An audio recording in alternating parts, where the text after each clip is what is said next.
Hey guys, welcome back to Clownfish TV. This is Neon. I am not here with Geeky Sparkles in this video. She's watching a puppy right now. So we're going to talk about Fortnite being sued by Canadian parents. Epic Games being sued by Canadian parents for hurting their children.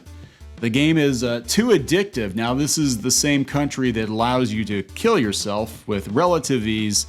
But sure, Fortnite's a problem. So we're going to talk about this latest moral panic, this latest cash grab, and of course, Fortnite gets talked about by the media because it is a popular game. It's actually one of the most, if not the most popular game on the planet right now. And anything to do with Fortnite, makes headlines. Anything negative to do with Fortnite, if you guys remember a couple of years ago, Fortnite was turning kids into alt-right Nazis, right? That was the thing in the freaking New York Times of all places. And now Fortnite is too addictive, and parents are going to sue. So we're gonna talk about this. We're gonna talk about this. Before we get into it any further, please subscribe for more pop culture news, views, and rants. Guys, almost 283,000 subs.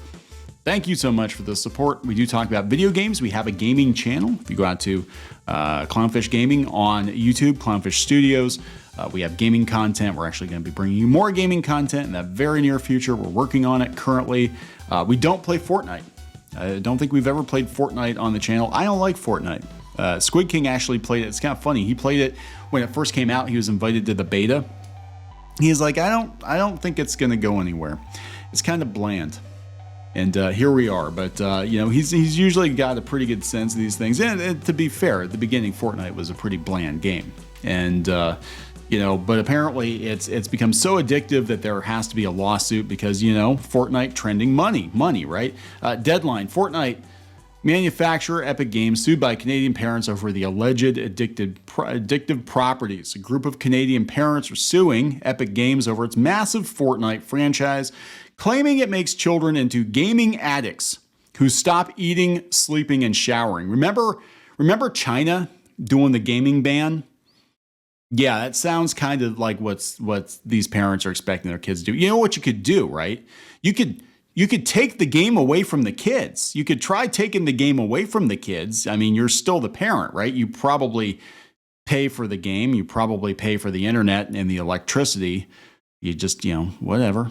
BBC News reports a Canadian Supreme Court judge has now authorized the lawsuit filed against Fortnite's Epic Games by Quebec parents. They claim their gamers are severely dependent on the first-person shooter game, which has a worldwide audience of over 80 million players, makes a lot of money, and of course, they want a piece.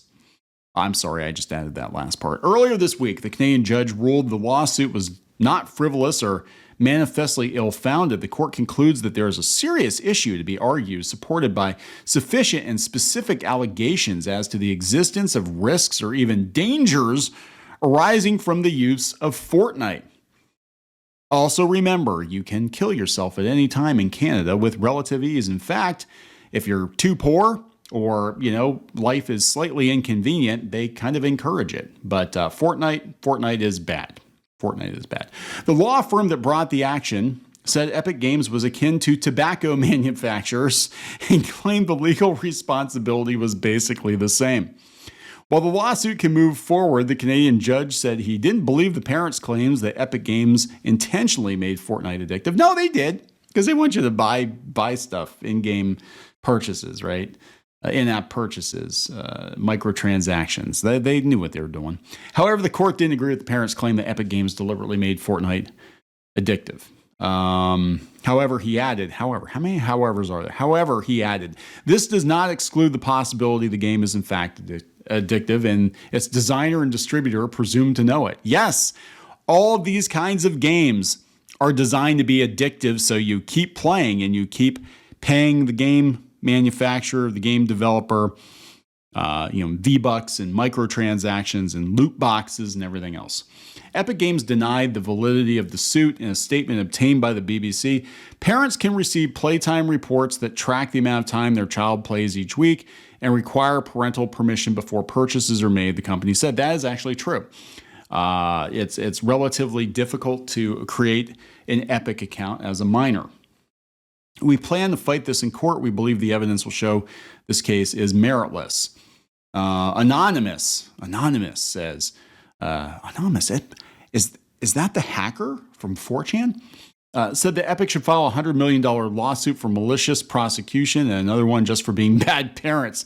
Shut down the game if your kids are playing too much. Do your job. Some people are too dumb to be parents. Anonymous also said, act like a damn parent. And another Anonymous said, unplug the game system and manage your children. It could all be the same person, leaving 3 comments.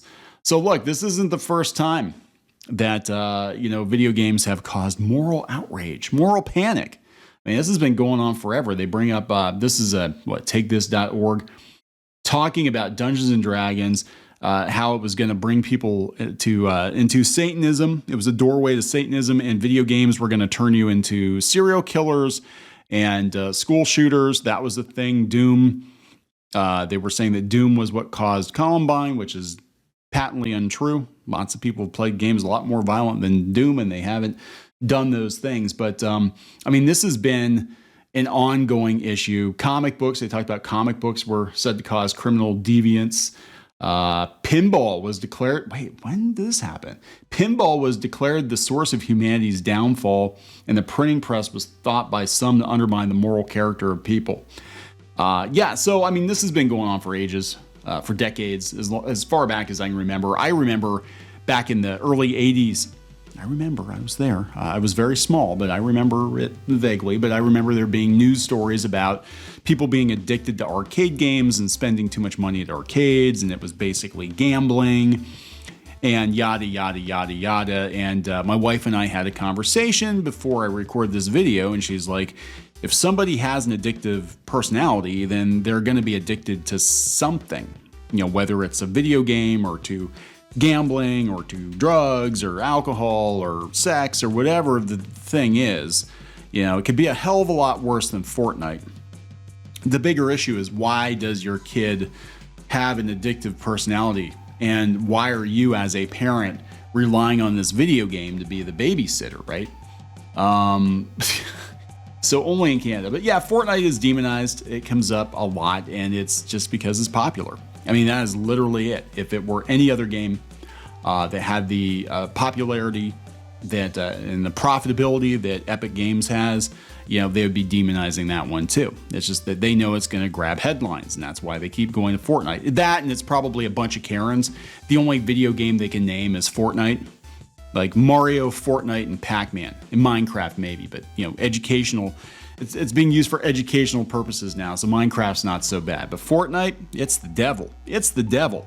So I'm gonna wrap this one up. Please subscribe for more pop culture news, views, and rants, guys. We'll talk later.